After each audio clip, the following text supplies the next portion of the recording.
So good evening friends. Today I am here again with you having a next topic. As we all know that we are discussing class 12 physics, and today I am here again to present a new topic, that is Gauss's theorem. Hindi में इसका नाम है Gauss नियम, Gauss प्रमेय। आज हम बात करेंगे गाउस प्रमेय है क्या चीज और कहाँ हम इसका यूज करेंगे। ठीक है, तो जो भी मैं आपको पॉइंट समझाते जा रहा हूँ उन पॉइंट्स को आपको ध्यान में रखना है।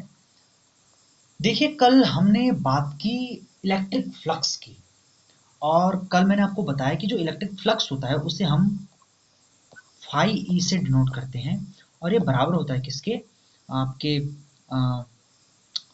Integration, closed integration E dot D S की, और ये वेक्टर डॉट प्रोडक्ट। ओके, यहाँ पर जो इलेक्ट्रिक फ्लक्स होता है ये बताता है हमें कि किसी एक छोटे सरफेस एरिया से, जैसे यहाँ पर ds है वो एरिया हमारा, इस छोटे सरफेस एरिया से कितनी इलेक्ट्रिक फील्ड लाइंस पास कर रही हैं, that is known as flux. यानी अगर हमारे पास एक छोटा सा सरफेस एरिया है, मान लीजिए ये, अब इससे होकर कितनी इलेक्ट्रिक फील्ड लाइंस पास कर रही हैं, that is called flux, electric flux. अब गॉस थ्योरम को सबसे पहले हमें प्रूफ करना है, और गॉस थ्योरम को प्रूफ करने के लिए सबसे पहले हमें इलेक्ट्रिक फ्लक्स के बारे में पता होना चाहिए। ठीक है, इसीलिए कल मैंने आपको पहले इलेक्ट्रिक फ्लक्स का कॉन्सेप्ट बताया। तो आज हम इस इलेक्ट्रिक फ्लक्स के कॉन्सेप्ट का यूज करके गॉस थ्योरम को प्रूफ करेंगे। अगर हम गॉस थ्योरम के स्टेटमेंट की बात करें तो इसका स्टेटमेंट बहुत ही स्ट्रेट फॉरवर्ड है, बहुत ही सिंपल है। ये बोलता है कि किसी गॉसियन सरफेस से होकर गुजरने वाला जो इलेक्ट्रिक फ्लक्स होता है वो बराबर होता है कि उस सरफेस के द्वारा कितना चार्ज इनक्लोज्ड किया गया है, और साथ ही साथ उसको आप मल्टीप्लाई कर दो किसके साथ, 1/ε0 के साथ। यानी अगर मैं इसको लिखना चाहूँ मैथमेटिकल फॉर्म में, गॉस थ्योरम बात करती है कि जो इलेक्ट्रिक फ्लक्स होता है मेरा फाई ई, वो बराबर होता है Q इनक्लोज्ड डिवाइडेड बाई ε0। यानी किसी गॉसियन सरफेस द्वारा कितना चार्ज इनक्लोज किया गया है, उसको अगर मैं मल्टीप्लाई कर दूं किसके साथ, 1/ε0 के साथ, तो मुझे फ्लक्स मिल जाएगा कि उस क्लोज्ड सरफेस से होकर कितना फ्लक्स पास कर रहा है, यानी कितनी इलेक्ट्रिक फील्ड लाइंस पास कर रही हैं उस सरफेस से होकर। ठीक है, तो ये मेरे पास सिंपल सा स्टेटमेंट है। अब इसको हम धीरे धीरे इसको हम प्रूफ करेंगे आगे।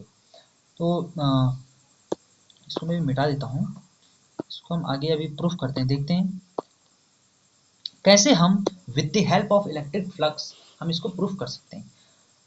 Firstly let us consider I have a point charge, let us suppose this is my point charge q. Okay, let's suppose this is plus q charge.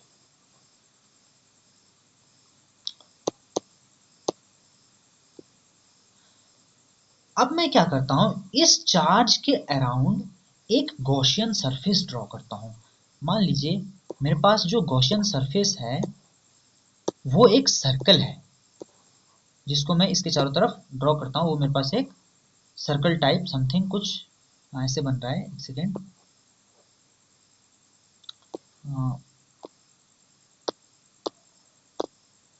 ये मेरा एक गॉसियन सरफेस है, लेट सपोज।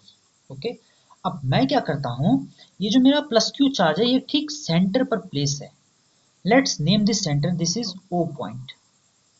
मैं क्या करता हूं, इस गॉसियन सरफेस है जो ये मेरा, इसके सरफेस पर एक छोटा सा एरिया एलिमेंट बनाता हूं। Let suppose this is my ds, this is my small area element. अब इस पॉजिटिव चार्ज से लेके इस सरफेस एरिया तक की जो मेरी डिस्टेंस है, let suppose this is r distance. Okay, अब इस प्लस पॉजिटिव चार्ज के कारण इलेक्ट्रिक फील्ड लाइंस मेरी बाहर की तरफ जनरेट होंगी। तो यानी अगर मैं इस सरफेस से होकर इलेक्ट्रिक फील्ड की डायरेक्शन देखूं इस सरफेस से, तो इलेक्ट्रिक फील्ड हमेशा इस सरफेस से बाहर की तरफ निकलेगा, ऐसे समथिंग कुछ। ये मेरी इलेक्ट्रिक फील्ड की डायरेक्शन होगी। और अगर मैं इस सरफेस एरिया की डायरेक्शन की बात करूं, सरफेस एरिया के लिए अगर मैं एक एरिया वेक्टर ड्रॉ करूं यहाँ पर, तो वो मेरा क्या होगा, हमेशा सरफेस एरिया के परपेंडिकुलर होगा। ये हम कल डिस्कस कर चुके हैं कि अगर हमारे पास कोई क्लोज्ड सरफेस है और मुझे अगर एरिया वेक्टर को ड्रॉ करना है तो हमेशा वो उस क्लोज सरफेस के परपेंडिकुलर होगा, और उस एरिया वेक्टर का जो मैग्नीट्यूड होगा वो इस सरफेस का इस सरफेस एरिया कितना है उसके बराबर होगा। ठीक है, तो मेरे पास ये एरिया वेक्टर की डायरेक्शन आ गई एन कैप, साथ ही साथ मेरे पास इलेक्ट्रिक फील्ड की डायरेक्शन भी आ गई, वो बाहर की तरफ है क्योंकि पॉजिटिव चार्ज है, और मैंने छोटा सा एलिमेंट भी ले लिया है ds। अब हम यहाँ पर देखते हैं कि इस छोटे से एरिया एलिमेंट से, इस ds से कितना फ्लक्स पास कर रहा है ना। सिंपल सी बात है, मेरा जो फ्लक्स होगा वो भी छोटा सा ही पास करेगा इससे होकर, तो उससे उस छोटे से फ्लक्स को मैं डी फाई नाम देता हूँ, डी फाई ई। जो छोटा सा फ्लक्स है मेरा, जो इस छोटे से सरफेस एलिमेंट से होकर पास कर रहा है। ठीक है, और ये मेरा बराबर होगा किसके, वही अपना फॉर्मूला लगाएंगे अगर हम, electric field E dot ds vector के। तो इतना मेरा फ्लक्स पास करेगा इस छोटे से सरफेस एरिया से होकर। अगर मैं इन दोनों का डॉट प्रोडक्ट ओपन करता हूं तो मेरे पास आएगा ई वेक्टर का मैग्नीट्यूड ds वेक्टर का magnitude and into cos theta. अब आगे देखिए, यहां पर जो एंगल है मेरा ई वेक्टर और ds वेक्टर के बीच, यानी यहाँ पर जो मेरा थीटा है, ये थीटा, ये मेरा एंगल है इस ds और e के बीच का एंगल, यानी E vector electric field vector और इस एरिया वेक्टर के बीच का जो एंगल है मेरा वो क्या है, थीटा है। अब इस केस में देखो, इलेक्ट्रिक फील्ड भी मेरा बाहर की तरफ है, ये इलेक्ट्रिक फील्ड भी मेरा बाहर की तरफ है, और एरिया वेक्टर भी मेरा बाहर की तरफ है, और दोनों क्या है, एक दूसरे के पैरेलल है, दोनों एक दूसरे के पैरेलल है, यानी इन दोनों के बीच एंगल कितना है, 0 डिग्री, यानी इलेक्ट्रिक फील्ड भी मेरा इसी तरफ है, और एरिया वेक्टर एन भी मेरा इसी तरफ है, यानी एन कैप भी मेरा इसी तरफ है, और साथ साथ इलेक्ट्रिक फील्ड वेक्टर भी मेरा इसी तरफ है। तो इसका मतलब इन दोनों के बीच जो एंगल होगा, एरिया वेक्टर और इलेक्ट्रिक फील्ड के बीच का जो एंगल होगा वो कितना होगा, 0 डिग्री।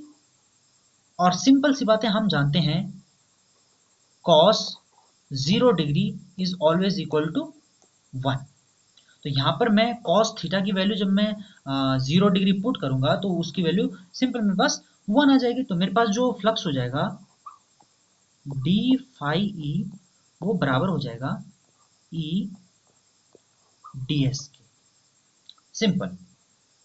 अब मुझे इस पूरे पृष्ठ के कारण कितना फ्लक्स पास कर रहा है उसे कैलकुलेट करना है, ना कि इस छोटे से एरिया एलिमेंट के कारण कितना पास कर रहा है।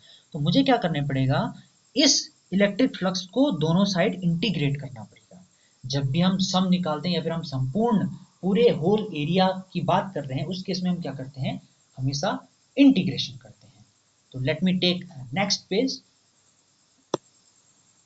अब देखिए मेरे पास रिजल्ट आ चुका है, D phi E is equal to E ds।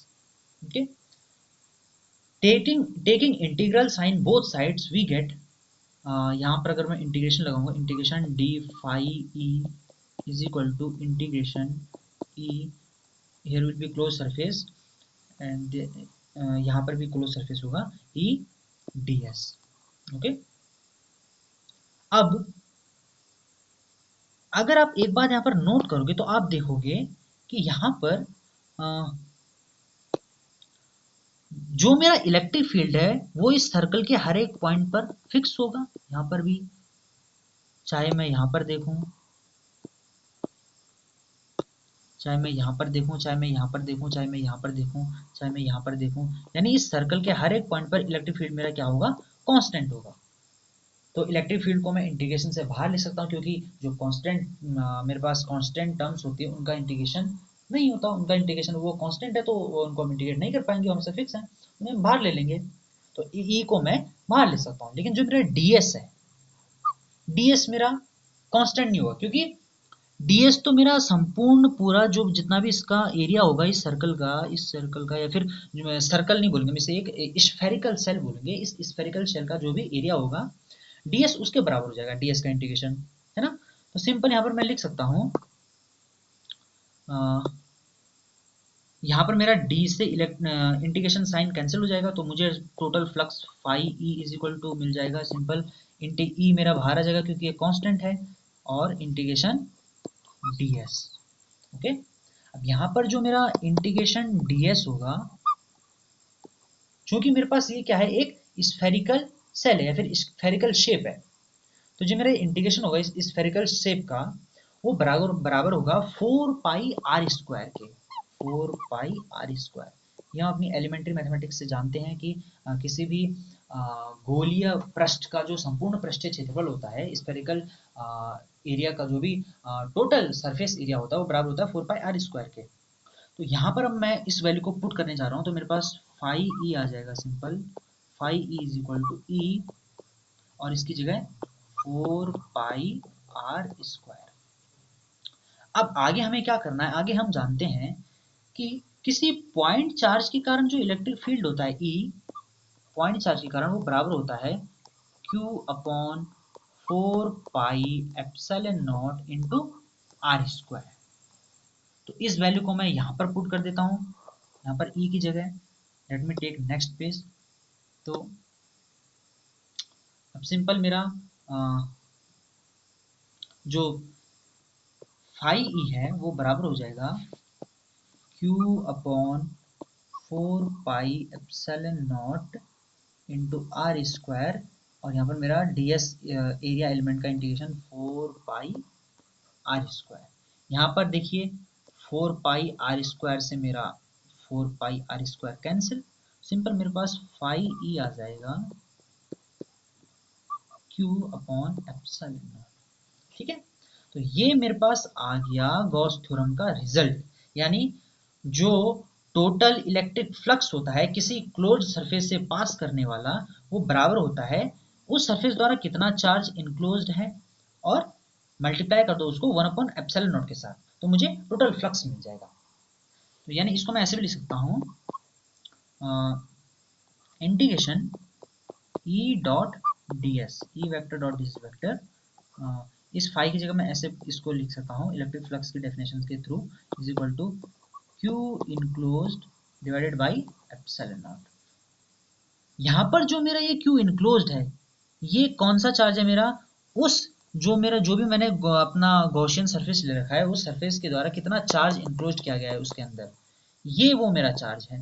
और यहाँ पर जो मेरे इलेक्ट्रिक फील्ड है, ये कौन सा इलेक्ट्रिक फील्ड है,